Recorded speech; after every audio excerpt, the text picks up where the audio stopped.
he wrapped the Unity section riffing on taking care of vets, and he was about to pull out the most reliable trope he has, which is Beau Biden, and he uses Beau. And I don't mean to be, I don't mean to be dismissive here. I don't mean to be cold-hearted.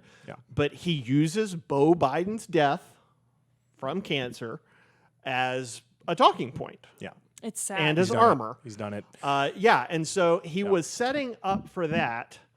And I don't think Boebert saw where he was going with it. Maybe she did. I don't think she saw it. But she did see her opening when he started talking about taking care of service members. And then what happened? That was the moment that stole the night. Yeah, she brought up the 13 service members that were killed in Afghanistan. Yeah, she shouted it. She yelled it out from the floor.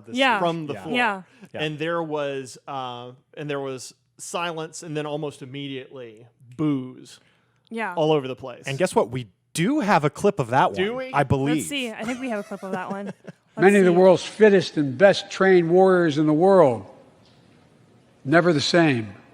Headaches, numbness, dizziness. A cancer that would put them in a flag-draped coffin. I know. 13. Taylor Green. Yeah. Wow. I mean, it's gutsy. And they will say that, oh my gosh, this was a breach of decorum. You don't do this. You don't let. I mean, who was it who yelled out liar when Biden, during one of Obama's States of the Union? I can't remember who it was. But, that was the conversation the next day. And it's so disrespectful. These are hallowed chambers. You don't behave like that. And then, of course, ripping a Trump speech to smithereens is just making confetti, that's apparently. Fine. So what Pelosi did last time. That's perfectly fine. So, but it's the truth. It is the truth.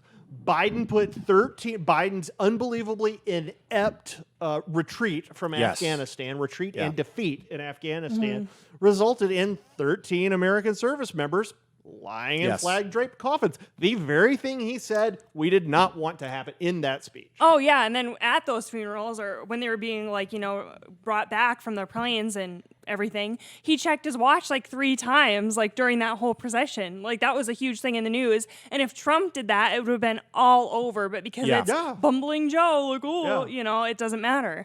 But, this move from Boebert I thought was pretty, in a perfect world, do I want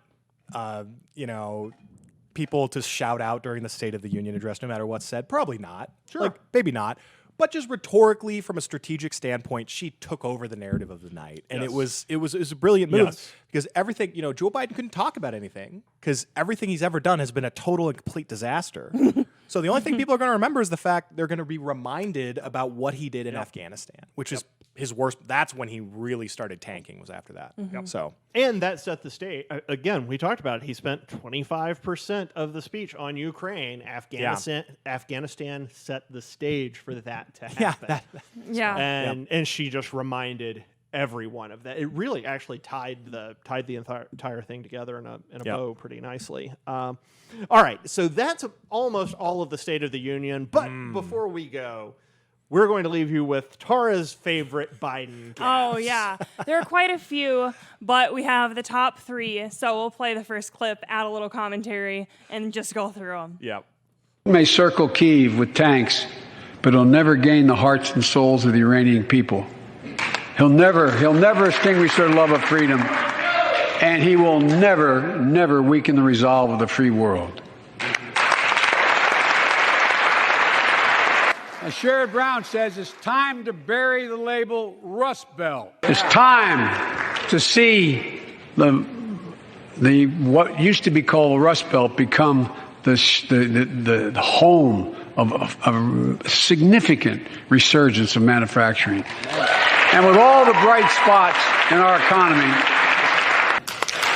we won't stop. Because you can't build a wall high enough to keep out a vaccine. The vaccine can stop the spread of these diseases. Yeah, so that was pretty much good. all of them. So we had the Uranians. I've never met one. I really want to. Yeah, weird how they're involved with the whole Ukraine situation. I don't get how that I know. exactly I wonder if works. they're like the Smurfs, like off in the forest. And I don't know if you guys noticed, but actually, after he says that, you could see Kamala Harris behind him going, Ukrainians. Like she's sounding it out herself because she's so embarrassed and frustrated. But Yeah. It's a brilliant moment, and I too am worried about the Ukrainians. I think we all are. I think we all are. I actually should not mock Biden on any of these things after I lost my train of thought twice in this episode and was reaching for words that I couldn't get. But at least you have the good sense to like pause, think about it, and like it and sucks in the audience. But the thing and it. I don't know, but yeah, that is true. I've never referred to God as you know the thing. Yeah, that's true. And then I mean, trying to call, what was he trying to rename the Rust Belt as? The place where things are manufactured or used to be, something like that. I think Rust Belt's a little pithier myself. Yeah, that's pretty good. What used to be known as the Rust Belt. What used to be Yeah, known as the Rust Belt. I was like, oh. Until 30 seconds ago, it was still known as the Rust Belt. Yeah. So yeah, that's it. So I think our assessment, fairly anodyne speech. It's what I would probably expect from Joe Biden. Some fan service in there, some contradictory comments about the economy, faux unity. Yep. Yes. I mean, there were. I'll tell you one thing we didn't talk about. I don't remember there being any implications of racism in there. I don't remember him implying conservatives. No, he tried. They definitely or tried America's to. racist, He tried to back is off something. a lot of that stuff in the speech. Like Yeah. he tried to walk back to seem more moderate, but nobody believes him.